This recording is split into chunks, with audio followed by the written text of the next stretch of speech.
वाहिगुरु जी का खालसा वाहिगुरु जी की फतेह। जुग जुग अटल बाणी के बोहित चवर तखत छत्र दे मालिक पातशाहां दे पातशाह सतगुरु साहिब श्री गुरु ग्रंथ साहिब जी की पावन गोद विच जुड़ मिल बैठे वड भागी सतसंगी जनो आप वड भागे हो, जो हर रोज की तरह गुर इतिहास की कथा श्रवण करन वास्ते सतगुरां दी पावन गोद विच जुड़ मिल बैठे हो। आप जी ने इस तो पहले प्रसंग दे विच श्रवण कीता है, जिस वेले सतगुरु जी कांगड़पुर तो चढ़े जोधराए नूं नाल लिया। सतगुरु जी जोधराए दे नाल भाई बिधि चंद दी बहादरी दीयां गल्लां करदे ने कि वेखो किवें भाई बिधि चंद ने पहला घोड़ा काही बन के लियाउणा कीता, दोबारे फिर भाई बिधि चंद चले गए ते भाई बिधि चंद ने उन्हां दी कोई परवाह नहीं कीती।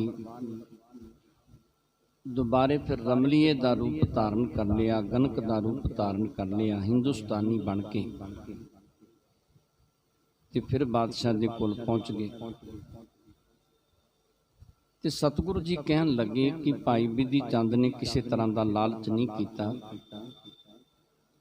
बादशाह ने लखां रुपये देने की गल की कि तेनों लखां रुपये देवांगा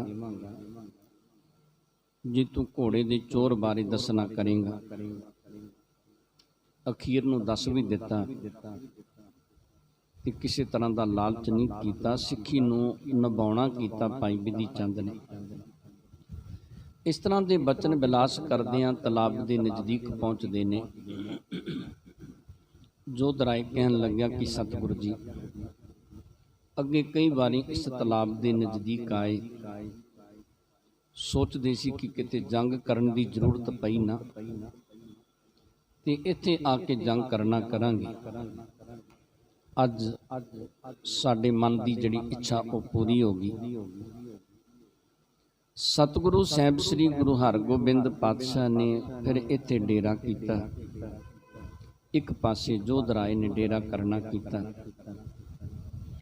सतगुरु जी ने उस वेले बरूद आदक जिहड़ा सी सब नूं वरता दिता ते घोड़ियां दे उत्ते काठियां पाइयां ही रखियां। बचन कीते सतगुरां ने, कहन लगे कि कोई पता नहीं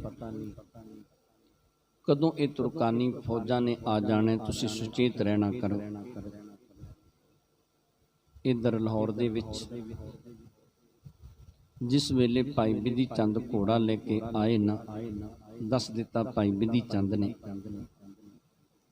कि मैं सतगुरु साहिब श्री गुरु हरगोबिंद पातशाह दा सिख हां, बिधि चंद मेरा नां है। ते पहला घोड़ा सतगुरु साहिब श्री गुरु हरगोबिंद पातशाह दे कोल गया सी ते ये दूसरा भी उत्थे चलिया। सतगुरु जी जंगल देश दे विच रूपे नगर दे विच ने, जे घोड़ा लैना ते उत्थे आउणा करो। कहंदे बादशाह शाहजहां ने उस वेले सौंदे खां आदक ते बड़ा गुस्सा करना कीता कि तुसीं इहनूं पहचान नहीं सके। ये किन्ना समा तुहाडे विच पहलों रह के गया, पर तुसीं फिर भी उहदी पहचान नहीं कर सके। कहंदे फिर उस वेले ना सौंदे खां ने अपना किसी तरीके दे नाल दरवाजा तोड़ के बाहर निकलना कीता। बादशाह का जिहड़ा दरवाजा सी उहनूं ताला लग्या सी, उसनूं तोड़िया, बादशाह दे कोल पहुंचिया।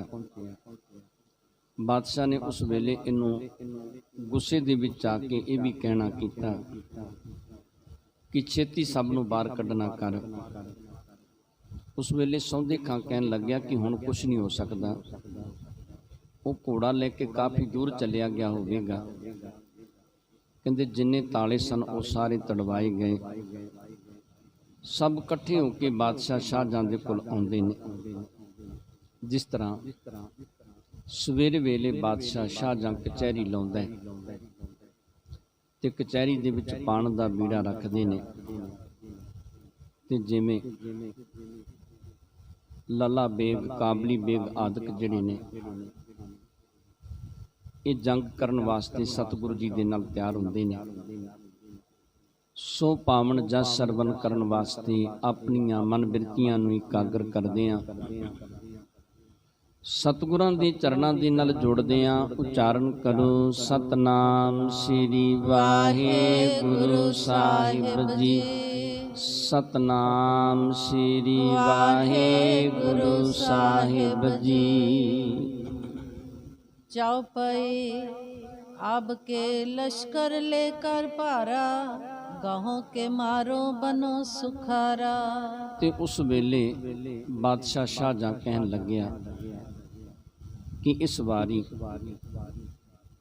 बहुत सारा लश्कर, बहुत सारियां फौजां लेके जावांगा। जां सतगुरु जी नूं पकड़ लवांगे ते जां सतगुरु जी नूं मार देवांगे। क्यों? सतगुरु जी हर वेले मेरे सामने अड़ जाते हैं ते उन्हां दे नाल जंग करना पैंदा है। इत्यादक बकबाद करंता, रिसगनी ते मनोजरंता। कहंदे उस वेले ये बादशाह शाहजहां जिहड़ा ना ईरखा दी अग दे कारण करके बड़ा सड़दा है ते इस तरह दा बकबाद करदा है, इस तरह दीयां गल्लां करदा है कि सतगुरु साहब श्री गुरु हरगोबिंद पातशाह नूं जां ते पकड़ लवांगे ते जां मारना करांगे।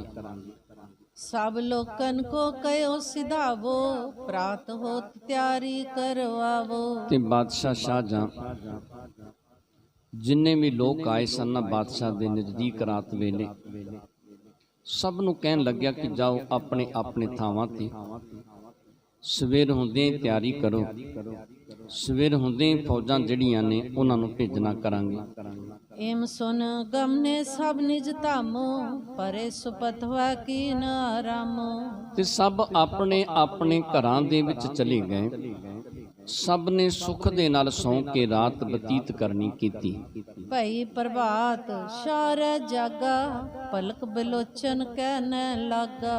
ते बादशाह शाहजहां जदों सवेर होई जागया, कहंदे सारी रात बादशाह शाहजहां ने जागदियां बतीत कर दिती, सोचदियां सोचदियां बतीत कर दिती कि मेरे प्यारे जिहड़े घोड़े सन उन्हां नूं चोरी करके लै गया गुरु दा सिख ते उन्हां नूं किवें लिआंदा जावे। कहंदे सारी रात नींद नहीं पई, पर जदों दिन होया ना उस वेले फिर बादशाह उठदा है।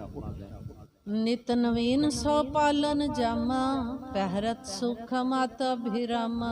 ते बादशाह शाहजहां की करदा सी? कहंदे नित नवी पोशाक शरीर ते धारण करदा सी, जिहड़ी 100 पल्लियां दी होया करदी सी ते बड़ी सूखम बड़ी पतली ओ पोशाक शरीर ते ए धारण करदा सी। संध्या लग सो फट कर जाए, अगले प्रात नमो पुण्य पाए। संध्या शाम दे वेले तक कहंदे ओ पोशाक फट जांदी ते बादशाह शाहजहां सवेर हुंदियां नवी पोशाक शरीर ते धारण करिया करदा सी। आम खास में चल कर आयो, बैठत गान्यो मराव बुलायो। ते जिथे आम खास सब उथे जिथे पहुंचदे सन उथे बादशाह चल के आया ते बादशाह ने उस वेले अपने उमराव जिहड़े सन उन्हां नूं अपने कोल बुलाया। सुनायस को सब चले आए, बड़े बड़े जामे घर पाए। ते बादशाह दा हुक्म सुन के सब चल के आ जांदे ने बादशाह दी कचहरी दे विच। जिहड़े उमराव सन कहंदे वड्डे वड्डे इन्हां ने जामे जिहड़े सन अपने शरीर ते धारण कीते सन। उत्ते दीवान मुसाहिब जेई, मां सुभट कै लावत कई। ते जिहड़े कहंदे दीवान सन, वजीर सन, ਜਿਹੜੇ ਆਪਣੇ ਆਪ ਨੂੰ ਬੜੇ ਵੱਡੇ ਬਹਾਦਰ ਸੂਰਮੇ ਅਖਵਾਇਆ ਕਰਦੇ ਸਨ, ਉਹ ਵੀ ਉਸ ਵੇਲੇ ਬਾਦਸ਼ਾਹ ਦੀ ਕਚਹਿਰੀ ਦੇ ਵਿੱਚ ਪਹੁੰਚਦੇ ਨੇ। ਉਤੇ ਸਲਾਹੀ ਬਾਗ ਪਰ ਬੀਨ ਤਸਲੀਮਾਤ ਆਨ ਗਨ ਕੀਨ।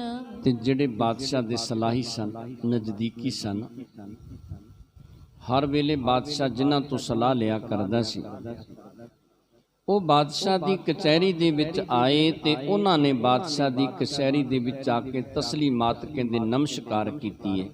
ਬਸ ਬੇਬੂਖਨ ਪੈਰੇ ਤਨ ਮੈਂ ਜਰਤ ਜਵਾਹਰ ਜ਼ਾਹਰ ਗਨ ਮੈਂ। ਤੇ ਸਭ ਨੇ ਕਹਿੰਦੇ ਬਸਤਰ ਜਿਹੜੇ ਸਨ ਸੁੰਦਰ ਸਰੀਰ ਤੇ ਧਾਰਨ ਕੀਤੇ ਤੇ ਕਹਿੰਦੇ ਸੋਨਾ ਆਦਿਕ ਹੋਰ ਤਰ੍ਹਾਂ ਤਰ੍ਹਾਂ ਦੇ ਗਹਿਣੇ ਜਿਹੜੇ ਉਮਰਾਵ ਆਦਿਕ ਸਨ, ਇਹਨਾਂ ਨੇ ਵੀ ਧਾਰਨ ਕੀਤੇ ਸਨ। ਸਤਗੁਰ ਸਿੱਖ ਵਜ਼ੀਰ ਖਾਂ ਆਇਓ ਸੁਮਤਵੰਤ ਬੜ ਸਿਦਕ ਕਮਾਇਓ। ਇੱਕ ਵਜ਼ੀਰ ਖਾਂ ਸੀ ਜਿਨੇ ਸਤਿਗੁਰੂ ਜੀ ਦੀ ਸਿੱਖੀ ਧਾਰਨ ਕੀਤੀ ਸੀ, ਜਿਹਦੇ ਤੇ ਸਤਿਗੁਰੂ ਸਾਹਿਬ ਸ੍ਰੀ ਗੁਰੂ ਅਰਜਨ ਦੇਵ ਜੀ ਪਾਤਸ਼ਾਹ ਦੀਆਂ ਬੜੀਆਂ ਰਹਿਮਤਾਂ ਬਖਸ਼ਿਸ਼ਾਂ ਹੋਈਆਂ ਸਨ। ਜਿਹੜਾ ਕਹਿੰਦੇ ਨੇਮ ਦੇ ਨਾਲ ਸੁਖਮਨੀ ਸਾਹਿਬ ਦਾ ਪਾਠ ਕਰਿਆ ਕਰਦਾ ਸੀ, ਜਿਹਨੇ ਸਿਦਕ ਦੇ ਨਾਲ ਸਿੱਖੀ ਨੂੰ ਕਮਾਇਆ। ਇਹ ਵਜ਼ੀਰ ਖਾਂ ਵੀ ਉਸ ਵੇਲੇ ਬਾਦਸ਼ਾਹ ਦੀ ਕਚਹਿਰੀ ਦੇ ਵਿੱਚ ਪਹੁੰਚਦਾ ਹੈ। ਲੱਗੀ ਕਚਹਿਰੀ ਚਾਰੋਂ ਕੋਦ ਬੈਠਿਓ ਹਜ਼ਰਤ ਹੀਨ ਪ੍ਰਮੋਦ। ਤੇ ਉਸ ਵੇਲੇ ਕਚਹਿਰੀ ਲੱਗਦੀ ਹੈ, ਚਾਰੇ ਪਾਸੇ ਕਚਹਿਰੀਆਂ ਦੇ ਵਿੱਚ ਉਮਰਾਵ ਬੈਠੇ ਨੇ। ਉਸ ਵੇਲੇ ਕਹਿੰਦੇ ਬਾਦਸ਼ਾਹ ਜਿਹੜਾ ਨਾ ਇਹ ਬਿਨਾਂ ਪ੍ਰਮੋਦ ਤੋਂ, ਬਿਨਾਂ ਖੁਸ਼ੀ ਤੋਂ ਬੈਠਾ ਹੈ। ਬੜੀ ਉਦਾਸੀ ਦੇ ਵਿੱਚ ਬਾਦਸ਼ਾਹ ਸ਼ਾਹਜਹਾਂ ਬੈਠਾ ਕਚਹਿਰੀ ਦੇ ਵਿੱਚ। ਅਤਰਨ ਕੀ ਛੁੱਟੀ ਮੈਂ ਕਾਰ ਚੌਂਦਿਸ਼ ਧਰੀ ਆਨ ਗੁਲਜ਼ਾਰ। ਤੇ ਚਾਰ ਪਾਸਿਆਂ ਤੇ ਗੁਲਜ਼ਾਰ ਕਹਿੰਦੇ ਤਰ੍ਹਾਂ ਤਰ੍ਹਾਂ ਦੀਆਂ ਮਹਿਕ ਆਉਣ ਵਾਲੀਆਂ ਜਿਹੜੀਆਂ ਸੁਗੰਧੀਆਂ ਸਨ, ਉਹਨਾਂ ਦਾ ਛਿੜਕਾਅ ਕੀਤਾ ਗਿਆ। ਅਤਰ ਆਦਿਕ ਜਿਹੜੇ ਸਨ, ਉਹਨਾਂ ਦਾ ਛਿੜਕਾਅ ਕੀਤਾ ਗਿਆ। ਚਾਮੀ ਕਰਤੇ ਚਿਤਰਤ ਥਾਨ ਤਿਸ ਹੇਰੇ ਉਰ ਹਰਖ ਮਹਾਨ। ਕਹਿੰਦੇ ਚਾਰੇ ਪਾਸੇ ਜਿਹੜੇ ਥਾਂ ਸਨ, ਉਹਨਾਂ ਦੇ ਉੱਤੇ ਚਿੱਤਰਕਾਰੀ ਕੀਤੀ ਸੀ। ਬਹੁਤ ਸੋਹਣੀ ਚਿੱਤਰਕਾਰੀ, ਜਿਵੇਂ ਸੋਨੇ ਦੇ ਬਣੇ ਹੁੰਦੇ ਨੇ, ਇਹੋ ਜਿਹੀ ਚਿੱਤਰਕਾਰੀ ਕੀਤੀ ਸੀ। ਜਿਹੜਾ ਉਧਰ ਵੇਖਦਾ ਸੀ ਉਹਨੂੰ ਉਹ ਬੜੇ ਸੁੰਦਰ ਲੱਗਦੇ ਸਨ। ਕਯੋ ਸ਼ਾਹ ਸਭ ਸੁਮਤ ਪਰਬੀਨ ਕਿਨੋ ਨ ਕਪਟ ਪਰਖਬੋ ਕੀਨ। ਤੇ ਬਾਦਸ਼ਾਹ ਸ਼ਾਹਜਹਾਂ ਉਸ ਵੇਲੇ ਕਹਿਣ ਲੱਗਿਆ ਕਿ ਤੁਸੀਂ ਆਪਣੇ ਆਪ ਨੂੰ ਬੜੀ ਸ੍ਰੇਸ਼ਟ ਮੱਤ ਵਾਲੇ ਅਖਵਾਉਂਦੇ ਹੋ। ਸਾਰੇ ਤੁਸੀਂ ਮੇਰੇ ਨਜ਼ਦੀਕ ਰਹਿਣ ਵਾਲੇ ਹੋ, ਮੈਨੂੰ ਸਲਾਹ ਵੀ ਦਿੰਦੇ ਹੋ, ਮੈਂ ਤੁਹਾਡੀਆਂ ਸਲਾਹਾਂ ਵੀ ਸੁਣਦਾ। ਤੇ ਬਾਦਸ਼ਾਹ ਕਹਿਣ ਲੱਗਿਆ ਕਿ ਤੁਹਾਡੇ ਵਿੱਚੋਂ ਕਿਸੇ ਨੇ ਵੀ ਉਸ ਦਾ ਕਪਟ ਜਿਹੜਾ ਸੀ ਉਹ ਨਹੀਂ ਪਰਖਣਾ ਕੀਤਾ। ਇਕ ਹੈ ਲੀਨ ਬਨਿਓ ਕਸਿਆਰੋ ਕੈਫ ਪਿਲਾਏ ਕਰੇ ਮਤਵਾਰੋ। ਤੇ ਪਹਿਲਾ ਘੋੜਾ ਲੈ ਗਿਆ, ਉਹਨੇ ਕੀ ਕੀਤਾ, ਕਸਿਆਰਾ ਬਣਿਆ, ਕਾਹੀ ਬਣਿਆ, ਘੋੜਿਆਂ ਦੀ ਸੇਵਾ ਕੀਤੀ। ਤੇ ਜਿੰਨੇ ਸੇਵਕ ਸਨ ਕਹਿੰਦੇ ਉਹਨਾਂ ਸਾਰਿਆਂ ਨੂੰ ਸ਼ਰਾਬ ਪਿਲਾ ਦਿੱਤੀ। ਜਦੋਂ ਸਭ ਨਸ਼ੇ ਦੇ ਵਿੱਚ ਬੇਹੋਸ਼ ਹੋ ਗਏ ਤੇ ਪਹਿਲਾ ਘੋੜਾ ਇਹ ਗੁਰੂ ਦਾ ਸਿੱਖ ਇਸ ਤਰੀਕੇ ਦੇ ਨਾਲ ਲੈ ਕੇ ਚਲਿਆ ਗਿਆ। ਸੋ ਤੋ ਗਇਓ ਅਚਾਨਕ ਜਾਨੋ ਦੂਸਰ ਕੋ ਬੜਿਆ ਚਰਜ ਮਾਨੋ। ਬਾਦਸ਼ਾਹ ਸ਼ਾਹਜਹਾਂ ਕਹਿਣ ਲੱਗਿਆ ਕਿ ਉਹ ਘੋੜਾ ਤੇ ਚਲਿਆ ਗਿਆ, ਅਚਾਨਕ ਸਮਝੋ ਕਿ ਚਲਿਆ ਗਿਆ। ਤੇ ਕਹਿੰਦੇ ਜਿਹੜਾ ਦੂਜਾ ਘੋੜਾ ਹੈ, ਦੂਜਾ ਘੋੜਾ ਲਿਜਾਣ ਵਾਲੀ ਗੱਲ ਜਿਹੜੀ ਹੈ ਉਸਨੇ ਅਚਰਜ ਕਰਨ ਵਾਲੀ, ਹੈਰਾਨ ਕਰਨ ਵਾਲੀ ਗੱਲ ਕਰ ਦਿੱਤੀ। ਉਹ ਦੂਸਰਾ ਘੋੜਾ ਵੇਖੋ ਤੁਹਾਡੇ ਸਾਹਮਣੇ ਕਿਵੇਂ ਲੈ ਕੇ ਗਿਆ। ਅਜ਼ੀਨ ਪਾਏ ਹਮ ਆਪੋ ਦੀਨੋ ਨੈ ਕਿ ਮਹੋ ਕਿਨ ਪਰਖਨ ਕੀਨੋ। ਤੇ ਸ਼ਾਹਜਹਾਂ ਕਹਿਣ ਲੱਗਿਆ ਕਿ ਆਪਾਂ ਕਿਸੇ ਨੇ ਪਰਖਿਆ ਨਾ, ਕਿਸੇ ਨੂੰ ਸਮਝ ਨਾ ਲੱਗੀ ਕਿ ਘੋੜਾ ਲੈਣ ਵਾਸਤੇ ਆਇਆ ਹੈ। ਅਸੀਂ ਆਪ ਘੋੜੇ ਦੇ ਉੱਤੇ ਕਾਠੀ ਪਾ ਕੇ ਉਸ ਨੂੰ ਦੇਣੀ ਕੀਤੀ। ਫੇਰੋ ਤਸਕਰ ਕੇਰ ਦਲੇਰੀ ਬਿਨ ਡਰ ਲੈ ਗਮਨਿਓ ਜੁਗ ਬੇਰੀ। ਤੇ ਕਹਿਣ ਲੱਗਿਆ ਬਾਦਸ਼ਾਹ ਸ਼ਾਹਜਹਾਂ ਕਿ ਚੋਰ ਦੀ ਦਲੇਰੀ ਵੇਖੋ ਕਿ ਕਿੰਨਾ ਦਲੇਰ ਸੀ, ਕਿੰਨਾ ਬਹਾਦਰ ਸੀ। ਤੇ ਦੋਵੇਂ ਘੋੜੇ ਬਿਨਾਂ ਕਿਸੇ ਦੇਰੀ ਤੋਂ ਲੈ ਕੇ ਚਲਿਆ ਗਿਆ। ਉਹਨੇ ਕਿਸੇ ਦਾ ਡਰ ਨਹੀਂ ਮਨ ਦੇ ਵਿੱਚ ਧਾਰਨ ਕੀਤਾ। ਉਹ ਕਿਵੇਂ ਦੋਵੇਂ ਘੋੜੇ ਸਾਡੇ ਵੇਖਦੇ ਵੇਖਦੇ ਲੈ ਕੇ ਚਲਿਆ ਗਿਆ। ਸੁਨਿਓ ਨਾ ਹਮਨੇ ਆਂਖ ਨਿਹਾਰਾ ਕੀਨ ਕਪਟ ਹਮ ਸਬਨ ਮਜਾਰਾ। ਤੇ ਕਹਿਣ ਲੱਗੇ ਕਿ ਕਿਸੇ ਨੇ ਆਪਾਂ ਸੁਣਿਆ ਨਹੀਂ, ਕਿਸੇ ਨੇ ਅੱਖਾਂ ਦੇ ਨਾਲ ਨਹੀਂ ਵੇਖਿਆ, ਇਹੋ ਜਿਹਾ ਕਪਟ, ਇਹੋ ਜਿਹਾ ਛਲ ਉਹਨੇ ਸਾਡੇ ਨਾਲ ਕੀਤਾ, ਅਸੀਂ ਕੋਈ ਵੀ ਸਮਝ ਨਾ ਸਕੇ ਕਿ ਸਾਡੇ ਨਾਲ ਛਲ ਕਰਦਾ ਹੈ, ਇਹ ਸਾਡੇ ਨਾਲ ਕਪਟ ਕਰਦਾ ਹੈ। ਇਹ ਗੱਲ ਦੀ ਕਿਸੇ ਨੂੰ ਵੀ ਸਮਝ ਨਹੀਂ ਪਈ। बोलत बात करत ले गयो, हमो कैद सम ठानत भयो। ਤੇ ਬਾਦਸ਼ਾਹ ਕਹਿਣ ਲੱਗਿਆ ਕਿ ਸਾਡੇ ਨਾਲ ਗੱਲਾਂ ਕਰਦਿਆਂ ਕਰਦਿਆਂ ਸਾਨੂੰ ਸਭ ਨੂੰ ਕੈਦ ਵਿੱਚ ਪਾ ਕੇ, ਜਿਵੇਂ ਕੋਈ ਕੈਦੀ ਹੁੰਦੇ ਨੇ ਨਾ, ਸਾਨੂੰ ਸਾਰਿਆਂ ਨੂੰ ਅੰਦਰ ਬੰਦ ਕਰਕੇ, ਤੇ ਉਹ ਚੋਰ ਜਿਹੜਾ ਸੀ ਸਾਡੇ ਵੇਖਦਿਆਂ ਵੇਖਦਿਆਂ ਘੋੜਾ ਸਾਡੀਆਂ ਅੱਖਾਂ ਦੇ ਸਾਹਮਣੇ ਲੈ ਕੇ ਚਲਿਆ ਗਿਆ। चढ़ तुरंग पर सगल बताए, हर गोबिंद गुर है निकराए। ਤੇ ਘੋੜੇ ਦੇ ਉੱਤੇ ਅਸਵਾਰ ਹੋ ਕੇ, ਕਾਠੀ ਦੇ ਉੱਤੇ ਬੈਠ ਕੇ ਨਾ, ਫਿਰ ਉਹਨੇ ਦੱਸਣਾ ਕੀਤਾ ਕਿ ਸਤਿਗੁਰੂ ਸਾਹਿਬ ਸ੍ਰੀ ਗੁਰੂ ਹਰਗੋਬਿੰਦ ਪਾਤਸ਼ਾਹ ਨੇ ਇਹ ਘੋੜੇ ਨਿਕਲਵਾਉਣੇ ਕੀਤੇ ਨੇ। ਇਹ ਸਭ ਕੁਝ ਮੈਂ ਉਹਨਾਂ ਦੇ ਹੁਕਮ ਦੇ ਨਾਲ ਕੀਤਾ ਹੈ। जंगल बिखे ग्राम को रूपा, तैले पहुंचे तुरंग अनुपा। ਤੇ ਇਹ ਵੀ ਗੱਲ ਦੱਸ ਦਿੱਤੀ ਕਿ ਜੰਗਲ ਦੇਸ਼ ਦੇ ਵਿੱਚ ਰੂਪਾ ਨਗਰ ਹੈ, ਤੇ ਉੱਥੇ ਮੈਂ ਘੋੜੇ ਲੈ ਕੇ ਚੱਲਿਆ। ਪਹਿਲਾ ਘੋੜਾ ਵੀ ਉੱਥੇ ਲੈ ਕੇ ਗਿਆ ਤੇ ਦੂਸਰਾ ਘੋੜਾ ਵੀ ਉੱਥੇ ਲੈ ਕੇ ਚੱਲਿਆ। अब न बिलम सुहावत मोही, त्यारी करो शिगर जिम होही। ਤੇ ਫਿਰ ਬਾਦਸ਼ਾਹ ਸ਼ਾਹਜਹਾਂ ਕਹਿਣ ਲੱਗਿਆ ਕਿ ਹੁਣ ਮੈਨੂੰ ਦੇਰੀ ਚੰਗੀ ਨਹੀਂ ਲੱਗਦੀ, ਹੁਣ ਤੇ ਛੇਤੀ ਕਰੋ, ਬਸ ਤਿਆਰੀ ਕਰੋ ਤੇ ਫੌਜਾਂ ਲੈ ਕੇ ਚੱਲੀਏ, ਤੇ ਸਤਿਗੁਰੂ ਜੀ ਨੂੰ ਜਾਂ ਪਕੜ ਲਈਏ ਤੇ ਜਾਂ ਸਤਿਗੁਰੂ ਜੀ ਨੂੰ ਮਾਰਨਾ ਕਰੀਏ। जीन जवाहर जाहर जरे, प्रिय है सैत निकारन करे। ਤੇ ਫਿਰ ਉਸ ਵੇਲੇ ਬਾਦਸ਼ਾਹ ਕਹਿਣ ਲੱਗਿਆ ਕਿ ਘੋੜੇ ਜਿਹੜੇ ਸਨ ਮੇਰੇ ਬੜੇ ਪਿਆਰੇ ਸਨ, ਉਹਨਾਂ ਦੀਆਂ ਘੋੜਿਆਂ ਦੀਆਂ ਕਾਠੀਆਂ ਜਿਹੜੀਆਂ ਸਨ, ਉਹਨਾਂ ਦੇ ਵਿੱਚ ਹੀਰੇ ਜਵਾਰ ਆਦਿਕ ਜਿਹੜੇ ਸਨ, ਸੋਨਾ ਆਦਿਕ ਜਿਹੜਾ ਸੀ, ਉਹਦੀ ਜਟਤਕਾਰੀ ਕੀਤੀ ਸੀ। ਤੇ ਘੋੜੇ ਜਿਹੜੇ ਸਨ ਉਹ ਵੀ ਮੇਰੇ ਬੜੇ ਪਿਆਰੇ ਸਨ। ਉਹਨਾਂ ਘੋੜਿਆਂ ਨੂੰ ਉਹ ਚੋਰੀ ਕਰਕੇ ਲੈ ਗਿਆ। जब लो गुर को गहों के मारो, तब लो निंद्रा न सुख तारो। ਤੇ ਬਾਦਸ਼ਾਹ ਸ਼ਾਹਜਹਾਂ ਕਹਿਣ ਲੱਗਿਆ ਭਰੀ ਕਚਹਿਰੀ ਦੇ ਵਿੱਚ, ਜਿੰਨਾ ਚਿਰ ਸਤਿਗੁਰੂ ਜੀ ਨੂੰ ਮੈਂ ਪਕੜ ਨਹੀਂ ਲੈਂਦਾ ਜਾਂ ਸਤਿਗੁਰੂ ਜੀ ਨੂੰ ਮਾਰ ਨਹੀਂ ਲੈਂਦਾ ਨਾ, ਉਹਨਾਂ ਚਿਰ ਮੈਂ ਸੁੱਖ ਦੀ ਨੀਂਦ ਨਹੀਂ ਸੋਵਾਂਗਾ। ਪਰ ਸਤਿਗੁਰੂ ਜੀ ਨੂੰ ਪਕੜ ਕੇ ਜਾਂ ਮਾਰ ਕੇ ਸੁੱਖ ਦੀ ਨੀਂਦ ਸੌਣੀ ਕਰਾਂਗਾ। कहो अरुडा लश्कर सारा, जबर जंजैल जमूरन वारा। ਤੇ ਫਿਰ ਉਸ ਵੇਲੇ ਬਾਦਸ਼ਾਹ ਨੇ ਹੁਕਮ ਦੇ ਦਿੱਤਾ ਕਿ ਜਾਓ ਕਹਿ ਦੇਵੋ ਕਿ ਸਾਰਾ ਲਸ਼ਕਰ ਜਿਹੜਾ ਹੈ ਉਹ ਲੈ ਕੇ ਸਤਿਗੁਰੂ ਜੀ ਦੇ ਉੱਤੇ ਹੱਲਾ ਬੋਲਣਾ ਕਰਾਂਗੇ। ਜਿੰਨੀਆਂ ਜੰਜੈਲਾਂ ਨੇ, ਜੰਬੂਰੇ ਆਦਿਕ ਨੇ, ਜਿੰਨੀਆਂ ਤੋਪਾਂ ਨੇ, ਉਹ ਸਭ ਨੂੰ ਲੈ ਕੇ ਤੇ ਫਿਰ ਚੱਲਣਾ ਕਰਾਂਗੇ। देव सबको बारूद रुगोरी, तोप समूह चले गुर औरी। ਤੇ ਫਿਰ ਉਸ ਵੇਲੇ ਬਾਦਸ਼ਾਹ ਸ਼ਾਹਜਹਾਂ ਨੇ ਹੁਕਮ ਦੇ ਦਿੱਤਾ ਕਿ ਸਭ ਨੂੰ ਗੋਲੀਆਂ ਵੰਡ ਦੇਵੋ, ਤੀਰ ਵੰਡ ਦੇਵੋ, ਬਰੂਦ ਵੰਡ ਦੇਵੋ। ਜਿੱਥੇ ਸਤਿਗੁਰੂ ਜੀ ਦਾ ਡੇਰਾ ਹੈ ਨਾ, ਉਸ ਪਾਸੇ ਤੋਪਾਂ ਵੀ ਚੱਲਣਗੀਆਂ ਤੇ ਉਸ ਪਾਸੇ ਗੋਲੀਆਂ ਵੀ ਚੱਲਣਗੀਆਂ। जैके कहत फिरे हलकारे, सामा जंग लियो कर त्यारे। ਤੇ ਜਿਹੜੇ ਹਲਕਾਰੇ ਸਨ ਬਾਦਸ਼ਾਹ ਦੇ, ਉਹ ਜਿੱਥੇ ਕਿੱਥੇ ਫੌਜਾਂ ਦੇ ਡੇਰੇ ਸਨ ਸਭ ਨੂੰ ਦੱਸਦੇ ਫਿਰਦੇ ਨੇ ਕਿ ਜਿੰਨਾ ਵੀ ਜੰਗ ਦਾ ਸਮਾਨ ਇਹਨਾਂ ਉਹ ਸਾਰਾ ਇਕੱਠਾ ਕਰੋ ਤੇ ਇਥੋਂ ਰੂਪੇ ਨਗਰ ਵੱਲ ਨੂੰ ਕੂਚ ਕਰਨਾ ਕਰੋ। निज निज दल में सबहन दीन, गोरी और बारूद महीन। ਤੇ ਕਹਿੰਦੇ ਫਿਰ ਸਭ ਨੇ ਆਪਣੇ ਆਪਣੇ ਦਲਾਂ ਦੇ ਵਿੱਚ ਜਿਹੜੇ ਉਹਨਾਂ ਦੇ ਸਰਦਾਰ ਸਨ, ਉਹਨਾਂ ਨੇ ਗੋਲੀਆਂ ਤੇ ਬਰੂਦ ਆਦਿਕ ਜਿਹੜਾ ਸੀ ਸਭ ਨੂੰ ਵੰਡਣਾ ਕੀਤਾ। चढ़न हेत हजरत सवारी, सुनाय छिन कर त्यारी। ਤੇ ਫਿਰ ਕਹਿੰਦੇ ਬਾਦਸ਼ਾਹ ਜਿਹੜਾ ਸੀ ਨਾ, ਜਦੋਂ ਇਹਦੇ ਚੜਨ ਦੀ ਗੱਲ ਹੋਈ ਨਾ, ਤੇ ਉਸ ਵੇਲੇ ਬਾਦਸ਼ਾਹ ਦੀ ਜਿਹੜੀ ਅਸਵਾਰੀ ਸੀ, ਤਤਸ਼ਿਨ ਬੜੀ ਛੇਤੀ ਦੇ ਨਾਲ ਉਸ ਵੇਲੇ ਬਾਦਸ਼ਾਹ ਦੀ ਅਸਵਾਰੀ ਨੂੰ ਵੀ ਤਿਆਰ ਕੀਤਾ ਗਿਆ। इतोत दौरे मानम फिरै, रण की साबिद त्यारी करै। ਤੇ ਮਨੁੱਖ ਜਿਹੜੇ ਸਨ ਇੱਧਰ ਉੱਧਰ ਦੌੜਦੇ ਫਿਰਦੇ ਨੇ, ਸਾਰੇ ਜੰਗ ਕਰਨ ਦੀ ਤਿਆਰੀ ਕਰਦੇ ਫਿਰਦੇ ਨੇ। हला चालापुर में होई, भयो अचंभा भाखत कोई। ਤੇ ਲਾਹੌਰ ਦੇ ਵਿੱਚ ਹਲਾਹੂਲ ਮਚ ਗਈ। ਸਭ ਇਹ ਗੱਲ ਕਹਿੰਦੇ ਨੇ ਕਿ ਬੜੀ ਅਚੰਭੇ ਵਾਲੀ ਗੱਲ ਹੋਈ ਹੈ। ਕਿਵੇਂ ਸਤਿਗੁਰੂ ਜੀ ਦਾ ਸਿੱਖ ਘੋੜੇ ਲੈ ਗਿਆ, ਹੁਣ ਕਿਵੇਂ ਬਾਦਸ਼ਾਹ ਆਪਣੀਆਂ ਫੌਜਾਂ ਲੈ ਕੇ ਚੱਲਿਆ। ਕਿਸ ਤਰ੍ਹਾਂ ਸਤਿਗੁਰੂ ਜੀ ਦੇ ਨਾਲ ਜੰਗ ਹੋਵੇਗੀ। ਲੋਕ ਜਿਹੜੇ ਇੱਥੇ ਲਾਹੌਰ ਦੇ ਵਿੱਚ ਵਸਣ ਵਾਲੇ ਉਹ ਤਰ੍ਹਾਂ ਤਰ੍ਹਾਂ ਦੀਆਂ ਵਿਚਾਰਾਂ ਕਰਦੇ ਨੇ, ਤਰ੍ਹਾਂ ਤਰ੍ਹਾਂ ਦੀਆਂ ਸੋਚਾਂ ਸੋਚਦੇ ਨੇ। ਪ੍ਰਥਮ ਹਯਨ ਕੀ ਸੋਭਿਦ ਭਈ, ਸ਼ਾਹ ਚੜਨ ਤਿਆਰੀਆ ਬਲਈ। ਤੇ ਕਹਿੰਦੇ ਪਹਿਲੋਂ ਉਸ ਵੇਲੇ ਕਹਿਣ ਲੱਗੇ ਕਿ ਇਸ ਤਰ੍ਹਾਂ ਘੋੜਿਆਂ ਦੇ ਬਾਰੇ ਗੱਲਾਂ ਕਰਦੇ ਨੇ, ਤੇ ਫਿਰ ਲੋਕ ਆਪਸ ਦੇ ਵਿੱਚ ਗੱਲਾਂ ਕਰਦੇ ਨੇ ਕਿ ਹੁਣ ਬਾਦਸ਼ਾਹ ਨੇ ਆਪ ਫੌਜਾਂ ਲੈ ਕੇ ਜਾਣ ਦੀ ਤਿਆਰੀ ਕਰਨੀ ਕੀਤੀ ਹੈ।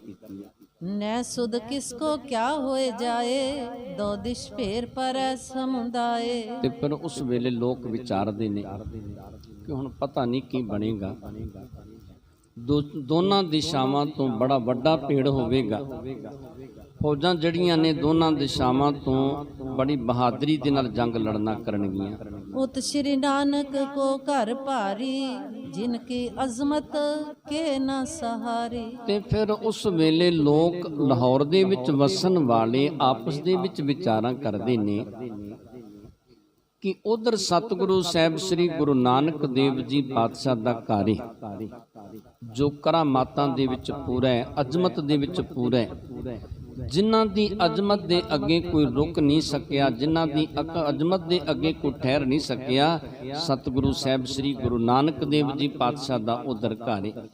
ਇਤ ਸਭ ਦੇਸ਼ਨ ਕੋ ਬੜ ਮਾਲਿਕ, ਕਈ ਲੱਖ ਲਸ਼ਕਰ ਜਿਸ ਤਾਲਿਕ। ਤੇ ਇਧਰ ਸਾਰੇ ਦੇਸ਼ ਦਾ ਮਾਲਕ, ਜਿਹਦੇ ਕੋਲ ਲੱਖਾਂ ਦੀ ਗਿਣਤੀ ਦੇ ਵਿੱਚ ਫੌਜਾਂ ਨੇ, ਲੱਖਾਂ ਦੀ ਗਿਣਤੀ ਦੇ ਵਿੱਚ ਫੌਜਾਂ ਜਿਸ ਨੇ ਰੱਖੀਆਂ ਨੇ, ਸਾਰੇ ਦੇਸ਼ ਦਾ ਜਿਹੜਾ ਮਾਲਕ ਹੈ, ਚੱਕਰਵਰਤੀ ਇਹ ਜਿਹੜਾ ਰਾਜਾ ਹੈ। ਜਹਾਂਗੀਰ ਤੋਂ ਰਾਖਿਓ ਰੰਗ, ਇਹ ਬਿਗੜਿਓ ਸ਼੍ਰੀ ਸਤਿਗੁਰ ਸੰਗ। ਤੇ ਲੋਕ ਵਿਚਾਰਦੇ ਨੇ ਕਿ ਜਹਾਂਗੀਰ ਨੇ ਸਤਿਗੁਰੂ ਸਾਹਿਬ ਸ੍ਰੀ ਗੁਰੂ ਹਰਗੋਬਿੰਦ ਪਾਤਸ਼ਾਹ ਦੇ ਨਾਲ ਬੜਾ ਪਿਆਰ ਰੱਖਿਆ, ਬਣਾ ਕੇ ਰੱਖਣੀ ਕੀਤੀ, ਪਰ ਇਸਨੇ ਕੀ ਕੀਤਾ? ਸ਼ਾਹਜਹਾਨ ਨੇ ਗੱਦੀ ਦਾ ਮਾਲਕ ਬਣਦਿਆਂ ਹੀ ਸਤਿਗੁਰੂ ਸਾਹਿਬ ਸ੍ਰੀ ਗੁਰੂ ਹਰਗੋਬਿੰਦ ਪਾਤਸ਼ਾਹ ਦੇ ਨਾਲ ਵਿਗਾੜ ਪਾਉਣਾ ਸ਼ੁਰੂ ਕਰ ਦਿੱਤਾ। ਨਹੀਂ ਆਦਤੇ ਕਿਮ ਬਨ ਆਈ, ਰੱਖੀ ਨਾ ਗੁਰ ਘਰ ਕੀ ਵਡਿਆਈ। ਤੇ ਕਹਿੰਦੇ ਸ਼ੁਰੂ ਤੋਂ ਲੈ ਕੇ ਹੀ ਇਹਦੀ ਸਤਿਗੁਰੂ ਜੀ ਦੇ ਨਾਲ ਬਣ ਨਹੀਂ ਆਈ।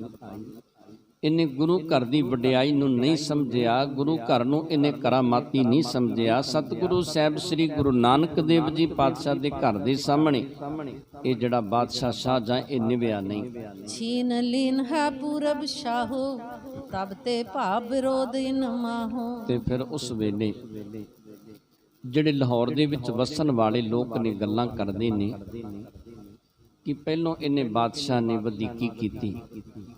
ਜਿਹੜੇ ਗੁਰੂ ਦੇ ਪਿਆਰ ਵਾਲੇ ਸਿੱਖ ਸਤਿਗੁਰੂ ਜੀ ਦੇ ਲਈ ਘੋੜੇ ਲੈ ਕੇ ਆਉਂਦੇ ਸਨ, ਉਹਨਾਂ ਦੇ ਕੋਲੋਂ ਜ਼ਬਰਦਸਤੀ ਇਹਨੇ ਘੋੜੇ ਖੋਹਣੇ ਕੀਤੇ।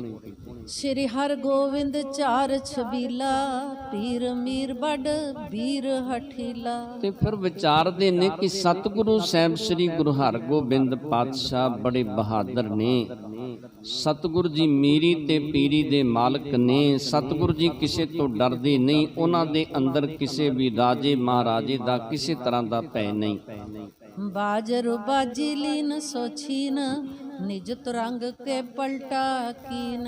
ਤੇ ਸਤਿਗੁਰੂ ਜੀ ਨੇ ਬਾਜ ਵੀ ਰਾਜੇ ਦਾ ਖੋਲਿਆ ਤੇ ਬਾਜੀ ਘੋੜੇ ਵੀ ਖੋਲੇ। ਜੋ ਸਤਿਗੁਰੂ ਜੀ ਦੇ ਘੋੜੇ ਖੋਏ ਸਨ, ਉਹਨਾਂ ਦਾ ਬਦਲਾ, ਉਹਨਾਂ ਦਾ ਪਲਟਾ ਸਤਿਗੁਰੂ ਸਾਹਿਬ ਸ੍ਰੀ ਗੁਰੂ ਹਰਗੋਬਿੰਦ ਪਾਤਸ਼ਾਹ ਨੇ ਇਹ ਸ਼ਾਹਜਹਾਂ ਬਾਦਸ਼ਾਹ ਦੇ ਕੋਲੋਂ ਲੈਣਾ ਕੀਤਾ। ਪੁਰ ਮੈਂ ਨਰ ਨਾਰੀ ਸਭ ਕਹੈ, ਲਰੈ ਮਹਾ ਜੁਗ ਸਗਲੇ ਲਹੈ। ਤੇ ਫਿਰ ਉਸ ਵੇਲੇ ਨਗਰ ਦੇ ਵਿੱਚ ਜਿੰਨੇ ਮਨੁੱਖ ਤੇ ਇਸਤਰੀਆਂ ਸਨ, ਸਭ ਇਹ ਗੱਲ ਜਾਣਦੇ ਸਨ ਕਿ ਇੱਧਰ ਸਾਰੀ ਦੁਨੀਆ ਦਾ ਬਾਦਸ਼ਾਹ ਸ਼ਾਹਜਹਾਂ ਜੋ ਚੱਕਰਵਰਤੀ ਰਾਜਾ, ਤੇ ਉਧਰ ਸਤਿਗੁਰੂ ਜੀ ਨੇ ਦੋਨਾਂ ਪਾਸਿਆਂ ਤੋਂ ਜਦੋਂ ਜੰਗ ਹੋਵੇਗਾ ਫਿਰ ਬੜਾ ਕਮਸਾਨ ਦਾ ਜੰਗ ਹੋਵੇਗਾ। ਇਮਤਿਆਰੀ ਸਾਰੀ ਕਰ ਭਾਰੀ, ਚਾਹਤ ਸ਼ਾਹ ਛੜਬੋ ਰਿਸਤਾਰੀ। ਇਸ ਤਰ੍ਹਾਂ ਜਦੋਂ ਸਾਰੀ ਤਿਆਰੀ ਕੀਤੀ ਨਾ, ਬਾਦਸ਼ਾਹ ਸ਼ਾਹਜਹਾਂ ਬੜੇ ਗੁੱਸੇ ਦੇ ਵਿੱਚ ਆਪਣੀਆਂ ਸਾਰੀਆਂ ਫੌਜਾਂ ਲੈ ਕੇ ਤੇ ਬਾਦਸ਼ਾਹ ਆਪ ਵੀ ਸਤਿਗੁਰੂ ਜੀ ਦੇ ਚੜ੍ਹਾਈ ਕਰਕੇ ਚੜ੍ਹਨਾ ਚਾਹੁੰਦਾ ਹੈ। ਦੋਹਰਾ ਤਬ ਵਜ਼ੀਰ ਖਾਨ ਦੇਖ ਕਰ, ਤਿਆਰੀ ਹਜ਼ਰਤ ਕੀਨ। ਤੇ ਜਦੋਂ ਵਜ਼ੀਰ ਖਾਨ ਨੇ ਵੇਖਿਆ ਕਿ ਬਾਦਸ਼ਾਹ ਸ਼ਾਹਜਹਾਂ ਆਪ ਜੰਗ ਵਾਸਤੇ ਤਿਆਰ ਹੋ ਗਿਆ ਹੈ, ਜੰਗ ਲੜਨ ਵਾਸਤੇ ਆਪ ਬਾਦਸ਼ਾਹ ਸ਼ਾਹਜਹਾਂ ਚੱਲਿਆ। ਕਿੰਚ ਬੇਗ ਕਹਿ ਆਦ ਕੁਛ, ਨਿਜ ਮਸਲਤ ਮੈਂ ਲੀਨ। ਤੇ ਜਿਹੜੇ ਕਿੰਚ ਬੇਗ ਸੀ ਨਾ, ਇਹ ਵੀ ਗੁਰੂ ਘਰ ਦਾ ਸ਼ਰਧਾਲੂ ਸੀ। ਤੇ ਕਹਿੰਦੇ ਕਿੰਚ ਬੇਗ ਤੇ ਹੋਰ ਜਿਹੜੇ ਉਮਰਾਵ ਬਾਦਸ਼ਾਹ ਦੇ ਨਜ਼ਦੀਕੀ ਸਨ, ਉਹਨਾਂ ਸਭ ਨੂੰ ਆਪਣੀ ਸਲਾਹ ਦੇ ਵਿੱਚ ਉਸ ਵੇਲੇ ਵਜ਼ੀਰ ਖਾਨ ਨੇ ਲੈਣਾ ਕੀਤਾ। ਚੌਪਈ ਕਿਉਂ ਨਾ ਵਿਚਾਰੋ ਜਿ ਤੱਕ ਨਜ਼ੀਕੀ, ਤਿਆਰੀ ਨਹੀਂ ਸ਼ਾਹ ਕੀ ਨਿੱਕੀ। ਤੇ ਵਜ਼ੀਰ ਖਾਨ ਕਹਿਣ ਲੱਗਿਆ, ਤੁਸੀਂ ਕਿਉਂ ਨਹੀਂ ਵਿਚਾਰਦੇ? ਬਾਦਸ਼ਾਹ ਦੀ ਤਿਆਰੀ ਜੰਗ ਵਾਸਤੇ ਭਲੀ ਨਹੀਂ, ਚੰਗੀ ਨਹੀਂ। ਬਾਦਸ਼ਾਹ ਨੂੰ ਆਪ ਜੰਗ ਕਰਨ ਵਾਸਤੇ ਮੈਦਾਨ ਦੇ ਵਿੱਚ ਨਹੀਂ ਉਤਰਨਾ ਚਾਹੀਦਾ। ਇਸ ਤਰ੍ਹਾਂ ਉਸ ਵੇਲੇ ਵਜ਼ੀਰ ਖਾਨ ਨੇ ਜਿਹੜੇ ਬਾਦਸ਼ਾਹ ਦੇ ਨਜ਼ਦੀਕੀ ਉਮਰਾਵ ਸਨ, ਕਿੰਚ ਬੇਗ ਵਰਗੇ ਸਨ, ਉਹਨਾਂ ਨੂੰ ਉਸ ਵੇਲੇ ਇਸ ਤਰ੍ਹਾਂ ਦੀ ਸਲਾਹ ਦੇਣੀ ਕੀਤੀ। ਹਮ ਇਸਕੇ ਹੈ ਸਭ ਸੁਖਦਾਈ, ਕਿਉਂ ਨਾ ਕੋ ਇਸ ਰੱਖੋ ਹਟਾਈ। ਤੇ ਫਿਰ ਵਜ਼ੀਰ ਖਾਨ ਕਹਿਣ ਲੱਗਿਆ ਕਿ ਬਾਦਸ਼ਾਹ ਦੇ ਕਾਰਨ ਕਰਕੇ ਸਾਨੂੰ ਸੁੱਖ ਮਿਲਦੇ ਨੇ।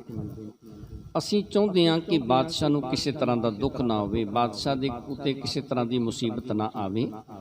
ਇਸ ਕਾਰਨ ਕਰਕੇ ਬਾਦਸ਼ਾਹ ਸ਼ਾਹਜਹਾਂ ਨੂੰ ਸਭ ਮਿਲ ਕੇ ਹਟਾਉਣਾ ਕਰੋ ਕਿ ਬਾਦਸ਼ਾਹ ਸਲਾਮਤ ਤੁਸੀਂ ਜੰਗ ਦੇ ਵਿੱਚ ਨਾ ਜਾਣਾ ਕਰੋ। ਸ਼੍ਰੀ ਨਾਨਕ ਘਰ ਅਜ਼ਮਤ ਭਾਰੀ, 300 ਕਰੇ ਜੰਗ ਹੋਏ ਹਾਰੀ। ਤੇ ਫਿਰ ਉਸ ਵੇਲੇ ਇਹ ਜਿਹੜਾ ਵਜ਼ੀਰ ਖਾਨ ਸੀ ਤੇ ਵਜ਼ੀਰ ਖਾਨ ਦੇ ਨਜ਼ਦੀਕ ਜਿਹੜਾ ਕਿੰਚ ਬੇਗ ਸੀ ਨਾ, ਇਹਨਾਂ ਨੇ ਉਸ ਵੇਲੇ ਸਮਝਾਉਣਾ ਕੀਤਾ ਕਿ ਸਤਿਗੁਰੂ ਸਾਹਿਬ ਸ੍ਰੀ ਗੁਰੂ ਨਾਨਕ ਦੇਵ ਜੀ ਪਾਤਸ਼ਾਹ ਦਾ ਘਰ ਬੜੀ ਭਾਰੀ ਵੱਡੀ ਕਰਾਮਾਤ ਦਾ ਮਾਲਕ ਹੈ, ਤੇ ਜਦੋਂ ਇਹ ਸਤਿਗੁਰੂ ਜੀ ਦੇ ਨਾਲ ਜੰਗ ਕਰੇਗਾ ਇਹਨੂੰ ਜਿੱਤ ਨਹੀਂ ਪ੍ਰਾਪਤ ਹੋਵੇਗੀ, ਉੱਥੇ ਮੈਦਾਨ ਦੇ ਵਿੱਚ ਬਾਦਸ਼ਾਹ ਹਾਰ ਜਾਵੇਗਾ। ਕਰ ਸੰਗੀ ਸਭ ਸ਼ਾਹ ਸਲਾਹੀ, ਕਹੀ ਮਿਟੈ ਜਿਸ ਤੇ ਕਿਮ ਨਾਹੀ। ਤੇ ਕਹਿੰਦੇ ਫਿਰ ਉਸ ਵੇਲੇ ਜਿੰਨੇ ਵੀ ਸੰਗੀ ਸਨ ਬਾਦਸ਼ਾਹ ਦੇ ਨਜ਼ਦੀਕੀ ਸਨ, ਇਹ ਸਾਰੇ ਬਾਦਸ਼ਾਹ ਦੇ ਨਜ਼ਦੀਕ ਜਾਂਦੇ ਨੇ। ਜੋ ਬਾਦਸ਼ਾਹ ਨੇ ਕਿਹਾ ਉਸ ਨੂੰ ਮਿਟਾਉਣਾ ਚਾਹੁੰਦੇ ਨੇ, ਬਾਦਸ਼ਾਹ ਨੂੰ ਜੰਗ ਕਰਨ ਤੋਂ ਜਾਣ ਤੋਂ ਰੋਕਣਾ ਚਾਹੁੰਦੇ ਨੇ। ਹਾਥਨ ਜ਼ੋਰ ਗੁਜ਼ਾਰਤ ਅਰਜ਼ੀ, ਕਰੀ ਹਜ਼ੂਰ ਜਾਨ ਕੀ ਮਰਜ਼ੀ। ਤੇ ਫਿਰ ਉਸ ਵੇਲੇ ਇਹਨਾਂ ਨੇ ਹੱਥ ਜੋੜੇ, ਜਿਹੜੇ ਬਾਦਸ਼ਾਹ ਦੇ ਨਜ਼ਦੀਕੀ ਸਨ, ਵਜ਼ੀਰ ਖਾਨ ਵਰਗੇ ਸਨ, ਕਿੰਚ ਬੇਗ ਵਰਗੇ ਸਨ, ਹੱਥ ਜੋੜੇ ਕਹਿਣ ਲੱਗੇ ਕਿ ਬਾਦਸ਼ਾਹ ਸਲਾਮਤ ਹੈ ਤੇ ਤੁਹਾਡੀ ਮਰਜ਼ੀ ਹੈ। ਅਸੀਂ ਅਰਜ਼ ਕਰਦੇ ਹਾਂ, ਬੇਨਤੀ ਕਰਦੇ ਹਾਂ ਕਿ ਬਾਦਸ਼ਾਹ ਸਲਾਮਤ ਤੂੰ ਜੰਗ ਦੇ ਵਿੱਚ ਜਾਣ ਵਾਸਤੇ ਆਪ ਤਿਆਰੀ ਕਰਨੀ ਕੀਤੀ ਹੈ। ਸੋ ਆਛੀ ਨ ਸਬਨ ਵਿਚਾਰੀ, ਤੁਮਰੋ ਚੜਨ ਹੈ ਅਤ ਭਾਰੀ। ਤੇ ਜਿਹੜੀ ਉਹ ਗੱਲ ਇਹਨਾਂ ਬਾਦਸ਼ਾਹ ਜੰਗ ਦੇ ਵਿੱਚ ਤੁਹਾਡੀ ਚੜਨ ਦੀ, ਉਹ ਗੱਲ ਚੰਗੀ ਨਹੀਂ। ਇਹ ਬੜੀ ਵੱਡੀ ਗੱਲ ਹੈ ਕਿ ਬਾਦਸ਼ਾਹ ਸਾਰੇ ਸੰਸਾਰ ਦਾ ਹੋਵੇ ਤੇ ਜੰਗ ਕਰਨ ਵਾਸਤੇ ਆਪ ਸਵਾਰ ਹੋ ਕੇ ਚੜ ਪਵੇ, ਇਹ ਬਹੁਤ ਵੱਡੀ ਗੱਲ ਹੈ। ਬ੍ਰਿੰਦ ਬਲਾਇਤ ਲਿਖਿਓ ਸਿਧਾਰੇ, ਸਗਰੇ ਤੁਮਰੇ ਕਰਮ ਵਿਚਾਰੇ। ਤੇ ਕਹਿਣ ਲੱਗੇ ਕਿ ਵਲੈਤ ਆਦਿਕ ਦੇ ਵਿੱਚ ਬਾਦਸ਼ਾਹ ਸਲਾਮਤ ਤੋਂ ਜੰਗ ਕਰਨ ਵਾਸਤੇ ਨਹੀਂ ਜਾਂਦਾ, ਉੱਥੇ ਜੋ ਲਿਖ ਕੇ ਭੇਜ ਦਿੰਦਾ ਉਹਦੇ ਉੱਤੇ ਵਿਚਾਰ ਕੀਤੀ ਜਾਂਦੀ ਹੈ, ਉਹਦੇ ਉੱਤੇ ਅਸਰ ਹੁੰਦਾ ਹੈ ਜੋ ਕੁਝ ਲਿਖ ਕੇ ਭੇਜਣਾ ਕਰਦਾ ਹੈ। ਗੁਰਟਿਗ ਅਲਬਾਨੀ ਰਹੈ, ਤੁਮਕੋ ਮਾਲਿਕ ਮੁਲਖਨ ਕਹੈ। ਤੇ ਸਤਿਗੁਰੂ ਜੀ ਦੇ ਕੋਲ ਜਿਹੜੀਆਂ ਫੌਜਾਂ ਨੇ ਗਿਣਤੀ ਦੀਆਂ ਨੇ, ਤੇ ਤੁਹਾਨੂੰ ਲੋਕ ਕਹਿਣਗੇ ਕਿ ਸਾਰੇ ਦੇਸ਼ ਦਾ ਮਾਲਕ ਹੈ, ਮੁਲਕਾਂ ਦਾ ਮਾਲਕ ਹੈ, ਸਾਰੇ ਦੇਸ਼ ਦਾ ਮਾਲਕ ਹੈ, ਤੇ ਲੋਕ ਕਹਿਣਗੇ ਕਿ ਇਹ ਚੰਗੀ ਗੱਲ ਨਹੀਂ ਕੀਤੀ ਬਾਦਸ਼ਾਹ ਸ਼ਾਹਜਹਾਂ ਨੇ, ਜਿਹੜਾ ਸਤਿਗੁਰੂ ਜੀ ਦੇ ਉੱਤੇ ਆਪ ਚੜ੍ਹਾਈ ਕਰਨੀ ਕੀਤੀ ਹੈ। ਹੋਏ ਬਰੋਬਰ ਤੋ ਬਨ ਆਵੇ, ਨਾਹੇ ਤਲਰਬੋ ਸੈਨ ਪਠਾਵੇ। ਤੇ ਫਿਰ ਉਸ ਵੇਲੇ ਵਜ਼ੀਰ ਖਾਨ ਆਦਿਕ ਨੇ ਸਮਝਾਉਣਾ ਕੀਤਾ, ਕਹਿਣ ਲੱਗੇ ਬਾਦਸ਼ਾਹ ਸਲਾਮਤ ਜੇ ਸਾਹਮਣੇ ਵੀ ਬਰੋਬਰ ਦਾ ਮਨੁੱਖ ਹੋਵੇ ਨਾ, ਸਾਹਮਣੇ ਵੀ ਬਰੋਬਰ ਦੀਆਂ ਫੌਜਾਂ ਹੋਣ, ਤੇ ਬਾਦਸ਼ਾਹ ਆਪ ਲੜਨ ਦਾ ਸਵਾਦ ਹੈ, ਆਪ ਲੜਨ ਦਾ ਬੜਾ ਆਨੰਦ ਹੈ। ਤੇ ਜੇ ਬਰਾਬਰ ਸਾਹਮਣੇ ਫੌਜਾਂ ਹੋਣੀਆਂ ਨਹੀਂ, ਤੇ ਫਿਰ ਤੇ ਫੌਜਾਂ ਨੂੰ ਭੇਜਣਾ ਜਿਹੜਾ ਉਹ ਜਾਇਜ਼ ਹੈ, ਆਪ ਜਾਣਾ ਨਾ ਜਾਇਜ਼ ਹੈ। ਜੇ ਅਜ਼ਮਤ ਕਰ ਗੁਰੂ ਭਜਾਵੇ, ਹਜੋ ਆਪ ਕੀ ਜਗਤ ਅਲਾਵੇ। ਤੇ ਫਿਰ ਉਸ ਵੇਲੇ ਇਹਨਾਂ ਨੇ ਵਜ਼ੀਰ ਖਾਨ, ਕਿੰਚ ਬੇਗ ਵਰਗਿਆਂ ਨੇ, ਹੋਰ ਜਿਹੜੇ ਬਾਦਸ਼ਾਹ ਦੇ ਨਜ਼ਦੀਕੀ ਸਨ, ਇਹਨਾਂ ਨੇ ਬਾਦਸ਼ਾਹ ਨੂੰ ਸਮਝਾਉਣਾ ਕੀਤਾ। ਕਹਿਣ ਲੱਗੇ ਬਾਦਸ਼ਾਹ ਸਲਾਮਤ ਸਤਿਗੁਰੂ ਜੀ ਕਰਾਮਾਤਾਂ ਦੇ ਧਨੀ ਨੇ, ਜੇ ਉਹਨਾਂ ਨੇ ਕੋਈ ਕਰਾਮਾਤ ਦੇ ਨਾਲ ਤੁਹਾਨੂੰ ਮੈਦਾਨ ਦੇ ਵਿੱਚੋਂ ਭਜਾ ਦਿੱਤਾ ਤੇ ਫਿਰ ਕੀ ਹੋਵੇਗਾ? ਸਾਰੇ ਲੋਕ ਤੁਹਾਡੀ ਨਿੰਦਿਆ ਕਰਨਗੇ ਕਿ ਸਾਰੇ ਜਗਤ ਦਾ ਮਾਲਕ ਤੇ ਇੱਕ ਫਕੀਰ ਨੇ, ਇੱਕ ਸਤਿਗੁਰੂ ਨੇ ਉਹਨਾਂ ਨੂੰ ਭਜਾ ਦਿੱਤਾ ਜੰਗ ਦੇ ਵਿੱਚ, ਉਹਨਾਂ ਦੇ ਸਾਹਮਣੇ ਨਾ ਠਹਿਰ ਸਕਿਆ। ਕਹਿੰਦੇ ਸਭ ਸੰਸਾਰ ਦੇ ਲੋਕ ਤੁਹਾਡੀ ਨਿੰਦਿਆ ਕਰਨਗੇ ਜੇ ਇਸ ਤਰ੍ਹਾਂ ਹੋ ਗਿਆ। दुर्ग समीप न गुर के कोई, जिस हित बड़े जतन को जोई। ਤੇ ਸਤਿਗੁਰੂ ਜੀ ਦੇ ਕੋਲ ਕੋਈ ਵੱਡਾ ਕਿਲਾ ਨਹੀਂ, ਕਿਤੇ ਕਿਲੇ ਦੇ ਵਿੱਚ ਸਤਿਗੁਰੂ ਜੀ ਆਕੀ ਹੋ ਕੇ ਨਹੀਂ ਬੈਠੇ, ਜਿਹਦੇ ਵਾਸਤੇ ਬਾਦਸ਼ਾਹ ਤੋਂ ਬੜੇ ਵੱਡੇ ਵੱਡੇ ਜਤਨ ਕਰਨਾ ਕਰਦੇ, ਬੜੀਆਂ ਵੱਡੀਆਂ ਵੱਡੀਆਂ ਤੋਪਾਂ ਜਿਹੜੀਆਂ ਤਿਆਰ ਕੀਤੀਆਂ ਨੇ ਨਾ, ਉਹ ਸਤਿਗੁਰੂ ਜੀ ਦੇ ਕੋਲ ਕੋਈ ਕਿਲਾ ਨਹੀਂ ਜਿੱਥੇ ਸਤਿਗੁਰੂ ਜੀ ਆਕੀ ਹੋ ਕੇ ਬੈਠੇ ਨੇ। किंच बेग तब गिरा बखानी, कहत वजीर खां हित ठानी। ਉਸ ਵੇਲੇ ਕਿੰਚ ਬੇਗ ਨੇ ਜੋ ਵਜ਼ੀਰ ਖਾਨ ਨੇ ਬਚਨ ਕੀਤੇ ਸਨ ਉਹਨਾਂ ਨੂੰ ਫਿਰ ਦੁਹਰਾਉਣਾ ਕੀਤਾ। ਕਿੰਚ ਬੇਗ ਕਹਿਣ ਲੱਗਿਆ ਕਿ ਜੋ ਵਜ਼ੀਰ ਖਾਨ ਨੇ ਕਿਹਾ ਹੈ ਨਾ, ਉਹ ਬਾਦਸ਼ਾਹ ਸਲਾਮਤ ਤੇਰੇ ਭਲੇ ਵਾਸਤੇ ਕਿਹਾ, ਤੇਰੇ ਸੁੱਖ ਵਾਸਤੇ ਵਜ਼ੀਰ ਖਾਨ ਨੇ ਤੈਨੂੰ ਕਹਿਣਾ ਕੀਤਾ। हम सब रावर के सुखदाई, बिगड़त कार सही न जाई। ਤੇ ਕਿੰਚ ਬੇਗ ਕਹਿਣ ਲੱਗਿਆ ਕਿ ਬਾਦਸ਼ਾਹ ਸਲਾਮਤ ਅਸੀਂ ਤੇਰੇ ਸੁਖਦਾਈ ਆ, ਅਸੀਂ ਵੇਖਦੇ ਆ ਕਿ ਤੈਨੂੰ ਸੁੱਖ ਹੋਵੇ ਤੇ ਸਾਨੂੰ ਬੜਾ ਆਨੰਦ ਹੁੰਦਾ ਹੈ, ਬੜੀ ਸਾਨੂੰ ਖੁਸ਼ੀ ਹੁੰਦੀ ਹੈ ਜਦੋਂ ਤੂੰ ਸੁਖੀ ਹੁੰਦਾ ਹੈ। ਇਸ ਕਰਕੇ ਬਾਦਸ਼ਾਹ ਸਲਾਮਤ ਅਸੀਂ ਤੇਰੇ ਸੁਖਦਾਈ ਆ, ਅਸੀਂ ਤੇਰਾ ਭਲਾ ਚਾਹੁੰਦੇ ਆ, ਤੇਰਾ ਮਾੜਾ ਨਹੀਂ ਚਾਹੁੰਦੇ। ਅਸੀਂ ਚਾਹੁੰਦੇ ਆ ਕਿ ਬਾਦਸ਼ਾਹ ਤੂੰ ਆਪ ਜੰਗ ਕਰਨ ਵਾਸਤੇ ਨਾ ਚੜ੍ਹਨਾ ਕਰੇ ਤੇ ਭਲੀ ਗੱਲ ਹੈ। हरिस्कार आप चढ़न को चहै, लखै अनुचिति क्यों न कहै। ਤੇ ਕਿਉਂ ਤੁਸੀਂ ਇਸ ਗੱਲ ਨੂੰ ਸਮਝਦੇ ਨਹੀਂ? ਗੁੱਸੇ ਦੇ ਵਿੱਚ ਆ ਕੇ ਤੁਸੀਂ ਕਿਉਂ ਫੌਜਾਂ ਆਪ ਲੈ ਕੇ ਚੜ੍ਹਨਾ ਚਾਹੁੰਦੇ ਹੋ? ਬਾਦਸ਼ਾਹ ਸਲਾਮਤ शाह समीपी अपर जे सारे, बाक वजीर खान सत्कारे। ਤੇ ਕਹਿੰਦੇ ਜਿਹੜੇ ਬਾਦਸ਼ਾਹ ਦੇ ਨਜ਼ਦੀਕੀ ਹੋਰ ਸਨ ਉਹਨਾਂ ਸਭ ਨੇ ਉਸ ਵੇਲੇ ਵਜ਼ੀਰ ਖਾਨ ਦੇ ਬਚਨ ਜਿਹੜੇ ਸਨ ਉਹਨਾਂ ਨੂੰ ਸਲਾਹਿਆ, ਵਜ਼ੀਰ ਖਾਨ ਦੀਆਂ ਵਡਿਆਈਆਂ ਕੀਤੀਆਂ, ਵਜ਼ੀਰ ਖਾਨ ਨੂੰ ਸਲਾਹੁਣਾ ਕੀਤਾ ਕਿ ਬਾਦਸ਼ਾਹ ਸਲਾਮਤ ਵਜ਼ੀਰ ਖਾਨ ਹਰ ਵੇਲੇ ਤੇਰਾ ਭਲਾ ਚਾਹੁੰਦਾ ਹੈ। रावर चढ़ो विचारन करके, लायक अनलायक और तरके। ਤੇ ਬਾਦਸ਼ਾਹ ਸਲਾਮਤ ਜੇ ਚੜ੍ਹਨਾ ਹੈ ਨਾ ਤੇ ਵਿਚਾਰ ਕਰਨਾ ਕਰੋ, ਜਿਹਦੇ ਵਿੱਚ ਭਲਾ ਹੈ ਕਿ ਬੁਰਾ ਹੈ ਉਹਦੀ ਵਿਚਾਰ ਕਰਨਾ ਕਰੋ, ਚੰਗੇ ਮਾੜੇ ਦੀ ਵਿਚਾਰ ਕਰਕੇ ਤੇ ਫਿਰ ਇੱਥੋਂ ਸਤਿਗੁਰੂ ਜੀ ਦੇ ਉੱਤੇ ਚੜ੍ਹਾਈ ਕਰਨੀ ਕਰੋ। तन तुमरे की हम सुख चाहे, उत अजमत जुत गुर घर लहै। ਤੇ ਫਿਰ ਉਸ ਵੇਲੇ ਕਿੰਚ ਬੇਗ ਕਹਿਣ ਲੱਗਿਆ ਕਿ ਬਾਦਸ਼ਾਹ ਸਲਾਮਤ ਅਸੀਂ ਤੁਹਾਡੇ ਤਨ ਦੀ ਸੁੱਖ ਚਾਹੁੰਦੇ ਹਾਂ।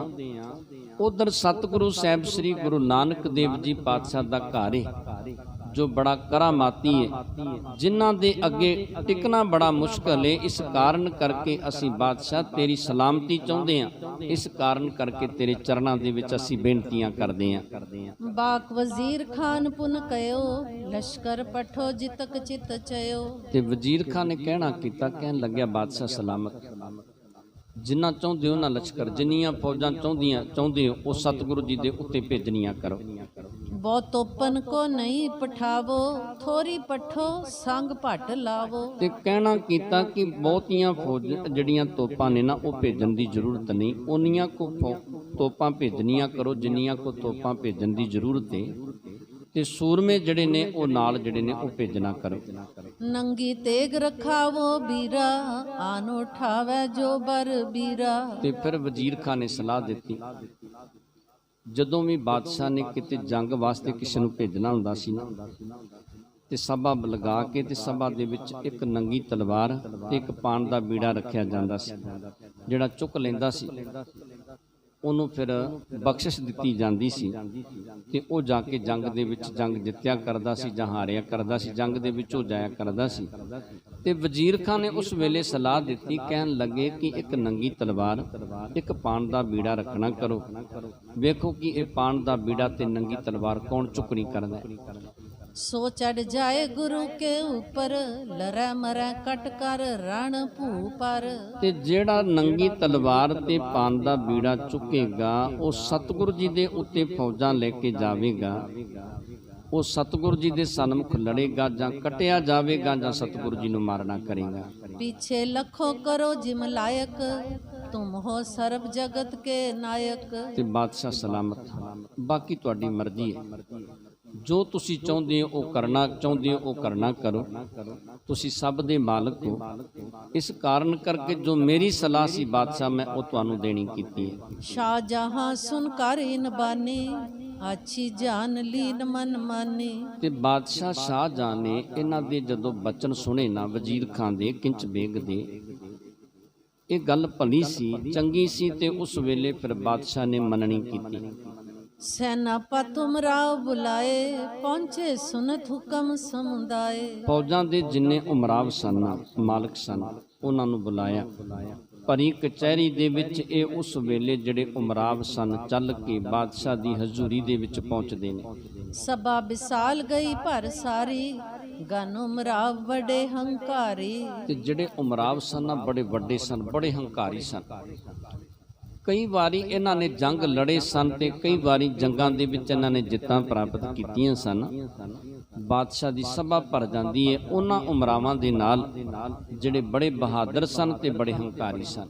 ਤਬੈ ਸ਼ਾਹ ਤਰਵਾਰ ਨਿਕਾਰੀ, ਧਰ ਬੀਰੇ ਕੇ ਸਹਿਤ ਅਗਾਰੀ। ਤੇ ਫਿਰ ਉਸ ਵੇਲੇ ਬਾਦਸ਼ਾਹ ਨੇ ਆਪਣੀ ਤਲਵਾਰ ਕੱਢੀ ਤੇ ਬੀੜੇ ਦੇ ਸਹਿਤ ਤੇ ਤਲਵਾਰ ਜਿਹੜੀ ਸੀ ਸਭਾ ਦੇ ਵਿੱਚ ਰੱਖਣੀ ਕੀਤੀ। ਖਰੋ ਅਰਜ਼ ਬੇਗੀ ਤਿਸ ਥਾਨੈ, ਨਾਮ ਸਲਾਬਤ ਖਾਨ ਬਖਾਨੈ। ਤੇ ਕਹਿੰਦੇ ਜਿਹੜਾ ਸਲਾਬਤ ਖਾਨ ਸੀ ਨਾ, ਜਿਹੜਾ ਬੋਲ ਕੇ ਇਹਨਾਂ ਨੂੰ ਦੱਸਿਆ ਕਰਦਾ ਸੀ ਕਿ ਬਾਦਸ਼ਾਹ ਦਾ ਕੀ ਹੁਕਮ ਹੈ, ਇਹਨੇ ਉੱਚੀ ਪੁਕਾਰ ਕੇ ਉੱਚੀ ਬੋਲ ਕੇ ਉਸ ਵੇਲੇ ਸਲਾਬਤ ਖਾਨ ਨੇ ਇਸ ਤਰ੍ਹਾਂ ਸਭ ਨੂੰ ਦੱਸਣਾ ਕੀਤਾ। ਸਬਨ ਸੁਨਾਵਤ ਐਸੇ ਕਯੋ, ਗੁਰ ਅਰ ਹਜ਼ਰਤ ਜੀਤਨ ਚਯੋ। ਤੇ ਫਿਰ ਕਹਿੰਦੇ ਉਸ ਵੇਲੇ ਇਹ ਸਲਾਬਤ ਖਾਨ ਨੇ ਇਹ ਗੱਲ ਕਹੀ ਕਿ ਬਾਦਸ਼ਾਹ ਸਲਾਮਤ, ਬਾਦਸ਼ਾਹ ਸ਼ਾਹਜਹਾਂ ਸਤਿਗੁਰੂ ਜੀ ਦੇ ਨਾਲ ਜੰਗ ਕਰਕੇ ਤੇ ਸਤਿਗੁਰੂ ਜੀ ਦੇ ਕੋਲੋਂ ਜਿੱਤ ਪ੍ਰਾਪਤ ਕਰਨਾ ਚਾਹੁੰਦੇ ਨੇ। ਗਿਆਨੋ ਕੈ ਰਣ ਕਰ ਮਾਰੋ, ਤਿਨ ਤੇ ਅਧਕ ਜੇ ਹੋ ਜਨ ਹਾਰੋ। ਤੇ ਕਹਿਣ ਲੱਗੇ ਕਿ ਜਿਹੜਾ ਆਪਣੇ ਆਪ ਨੂੰ ਸਤਿਗੁਰੂ ਜੀ ਤੋਂ ਵੱਡੀ ਤਾਕਤ ਵਾਲਾ ਸਮਝਦਾ ਨਾ, ਉਹ ਪਾਣ ਦਾ ਬੀੜਾ ਤੇ ਤਲਵਾਰ ਚੁੱਕਣਾ ਕਰੋ। ਉਹ ਸਤਿਗੁਰੂ ਸਾਹਿਬ ਸ੍ਰੀ ਗੁਰੂ ਹਰਗੋਬਿੰਦ ਪਾਤਸ਼ਾਹ ਨੂੰ ਜਾਂ ਪਕੜ ਕੇ ਲੈ ਆਵੋ ਤੇ ਜਾਂ ਸਤਿਗੁਰੂ ਜੀ ਨੂੰ ਮਾਰਨਾ ਕਰੋ। ਨਗਨ ਤੇਗ ਸੋਲੇ ਉਠਾਈ, ਪਾਨਨ ਬੀਰਾ ਮੁਖ ਚਰਬਾਈ। ਤੇ ਜਿਹੜਾ ਆਪਣੇ ਆਪ ਨੂੰ ਸਤਿਗੁਰੂ ਜੀ ਤੋਂ ਬਹਾਦਰ ਸਮਝਦਾ ਨਾ, ਕਹਿਣ ਲੱਗੇ ਕਿ ਉਹ ਇਸ ਤਰ੍ਹਾਂ ਕਰਨਾ ਕਰੋ ਕਿ ਪਾਣ ਦਾ ਬੀੜਾ ਚੁੱਕੋ ਤੇ ਪਾਣ ਦਾ ਬੀੜਾ ਚਪਾਓ ਤੇ ਤਲਵਾਰ ਜਿਹੜੀ ਉਸ ਨੂੰ ਚੁੱਕ ਕੇ ਆਪਣੇ ਗਾਤਰੇ ਦੇ ਵਿੱਚ ਪਾਉਣਾ ਕਰੋ। ਗੁਰ ਪ੍ਰਤਾਪ ਕੋ ਜਾਣਤ ਜੇਈ, ਠਾਂਡੇ ਧਾਰ ਤੁਸ਼ਨੀ ਤਈ। ਜਿਹੜੇ ਸਤਿਗੁਰੂ ਜੀ ਦੇ ਪ੍ਰਤਾਪ ਨੂੰ ਜਾਣਦੇ ਸਨ, ਜਿਨ੍ਹਾਂ ਨੇ ਸਤਿਗੁਰੂ ਜੀ ਦੇ ਜੋ ਸਤਿਗੁਰੂ ਜੀ ਨੇ ਦੋ ਜੰਗ ਕੀਤੇ ਸਨ, ਇੱਕ ਤੇ ਲੋਹਗੜ੍ਹ ਵਾਲਾ ਅੰਮ੍ਰਿਤਸਰ ਦੀ ਧਰਤੀ ਤੇ ਦੂਸਰਾ ਰੋਹਿਲੇ ਨਗਰ ਵਾਲਾ ਜਿੱਥੇ ਘੇਰੜ ਭਗਵਾਨ ਦਾਸ ਨੂੰ ਮਾਰਿਆ ਸੀ ਤੇ ਜਿੱਥੇ ਇਹ ਜਲੰਧਰ ਦਾ ਸੂਬਾ ਜਿਹੜਾ ਸੀ ਇਹ ਚੜ੍ਹ ਕੇ ਆਇਆ ਸੀ।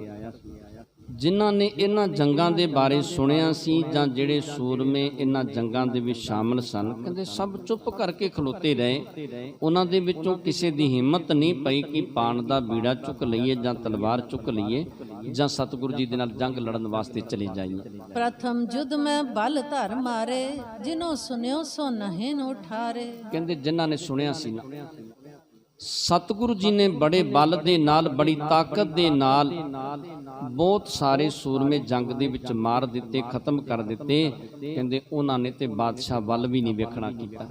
ਲੱਲਾ ਬੇਗ ਕਾਬਲ ਠਕਰਾਈ, ਸੋ ਗਰਬਤ ਚਿਤਲੀ ਨ ਉਠਾਈ। ਕਹਿੰਦੇ ਲੱਲਾ ਬੇਗ ਸੀ, ਕਾਬਲ ਦੀ ਜਿਹਦੇ ਕੋਲ ਠਕਰਾਈ ਸੀ, ਮਾਲਕੀ ਸੀ। ਕਹਿੰਦੇ ਫਿਰ ਇਹਨੇ ਉਸ ਵੇਲੇ ਉਹ ਪਾਣ ਦਾ ਬੀੜਾ ਤੇ ਤਲਵਾਰ ਚੁੱਕੀ ਹੈ, ਜਿਵੇਂ ਇਹ ਆਪਣੇ ਭਾਣਜੇ ਨੂੰ ਤੇ ਆਪਣੇ ਪੁੱਤਰਾਂ ਨੂੰ ਨਾਲ ਲੈ ਕੇ ਸਤਿਗੁਰੂ ਜੀ ਤੇ ਚੜ੍ਹਾਈ ਕਰਕੇ ਆਵੇਗਾ ਤੇ ਜਿਸ ਤਰ੍ਹਾਂ ਫਿਰ ਇਹਨਾਂ ਦਾ ਜੰਗ ਹੋਵੇਗਾ। ਸੋ ਪਾਵਨ ਜਸ ਕੱਲ ਦੇ ਪ੍ਰਸੰਗ ਦੇ ਵਿੱਚ ਸ਼ਰਵਣ ਕਰਾਂਗੇ। ਆਪ ਜੀ ਦੇ ਨਾਲ ਵਿਚਾਰਾਂ ਕਰਦੇ ਹਾਂ। ਅਨੇਕਾਂ ਪ੍ਰਕਾਰ ਦੀਆਂ ਭੁੱਲਾਂ ਗਲਤੀਆਂ ਹੋ ਗਈਆਂ ਹੋਣਗੀਆਂ, ਅਣਜਾਣ ਬੱਚੇ ਜਾਣ ਕੇ ਮਾਫ ਕਰਨੀਆਂ। ਸੰਗਤ ਤੇ ਗੁਰੂ ਬਖਸ਼ਣ ਜੋਗ ਨੇ, ਬਖਸ਼ ਲੈਣਾ ਜੀ। ਵਾਹਿਗੁਰੂ ਜੀ ਕਾ ਖਾਲਸਾ, ਵਾਹਿਗੁਰੂ ਜੀ।